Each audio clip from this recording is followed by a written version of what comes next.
ఎన్నో ప్రదేశాల్లో పోలీసులు నిరసనకారులను కొట్టి మూకుమ్మడిగా జైళ్లలో పెట్టేవారు. తూటాలు పేలుస్తున్న పోలీసులకి మద్రాస్ నగరంలో ఎదురు వెళ్లి కాల్చండి అని రొమ్ము చూపించి జాతి ఉద్యమ నాయకుడు శ్రీ టంగుటూరి ప్రకాశం పంతులు గారు ఆంధ్ర కేసరి అని గౌరవించబడ్డారు. లోహర్ నగరంలో పోలీసుల హింసకు మహానాయకుడు పంజాబ్ కేసరి శ్రీ లాలా లజపతి రాయ్ చాలా దారుణంగా గాయపడి కొద్ది రోజుల తరువాత ఆ గాయాల వల్ల మరణించారు. ఈ విషాద వార్త ప్రజలకు విపరీతమైన ఆగ్ర ఆవేశాలకు గురి చేసింది. డొమినియన్ మరియు పూర్ణ స్వరాజ్యం వర్గాల మధ్య కాంగ్రెస్లో వాదోపవాదాలు జరిగాయి. గాంధీ ఈ రెండు వర్గాల మధ్య సమన్వయం సాధించడం కోసం ఒక సూత్రం ప్రతిపాదించారు.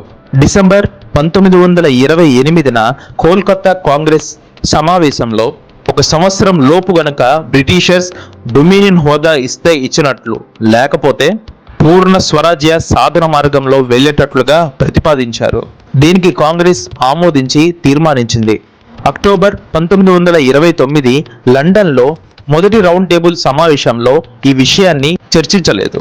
ఇంకా బ్రిటిష్ ప్రభుత్వం విముఖత, భారతదేశంలో రాజ్యాంగ మార్పులపై వారి నిర్లక్ష్య నేపథ్యంలో జనవరి 26, 1930లో లాహోర్ నగరంలో శీతాకాలం చలిలో సభ్యుల కరతాళ ధ్వనుల మధ్య ఉద్వేగభరితంగా పూర్ణ స్వరాజ్య తీర్మానం, త్రివర్ణ పతాకం ఎగురవేయడం జరిగింది.